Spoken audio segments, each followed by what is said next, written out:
한명숙 전 총리 재판에서 검찰이 거짓 증언을 강요했다는 의혹에 대해 누가 수사를 맡을지를 두고 검찰과 법무부가 다시 충돌하고 있습니다.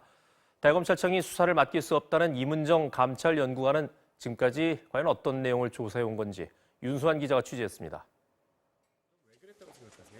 10년 전 검찰에서 한명숙 전 총리에게 뇌물을 줬다고 했던 사업가 고 한만호 씨는 재판에선 돈을 준 적 없다고 말을 바꿨습니다. 하지만 검찰 측 증인으로선 동료 수감자들은 구치소에선 한 씨가 돈을 줬다고 말했다며 한 씨의 진술 번복을 거짓말로 몰아세웠습니다. 대검찰청 감찰부는 당시 한명숙 수사팀이 이 증인들을 찾기 위해 재소자 10여 명의 수감 정보를 반복해 확인한 접속 기록을 확보한 것으로 전해졌습니다. 특히 검찰 측 증인으로 투입된 김모 씨와 검찰 간의 석연찮은 유착 정황도 포착됐습니다. 지난 2010년 한만호 씨가 진술을 뒤집은 직후 한 씨의 수감 동료였던 김 씨는 출소 뒤 보험 사기 혐의로 입건됐는데 관할도 아닌 서울중앙지검에서 담당 경찰에게 여러 번 전화가 걸려온 겁니다.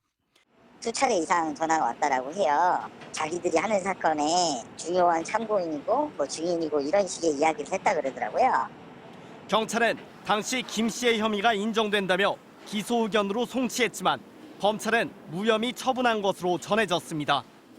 이문정 감찰연구관은 이 같은 조사를 토대로 최근 대검에 보고하며 수사를 개시하려 했지만 대검찰청은 사건을 다른 검사에게 배당했습니다. 임 연구관은 윤 총장이 특수부 후배들을 보호하려고 자신을 배제했다고 비판했고 박범계 장관도 살아있는 권력이든 제 식구든 혐의가 있으면 수사하는 게 맞다고 지적했습니다.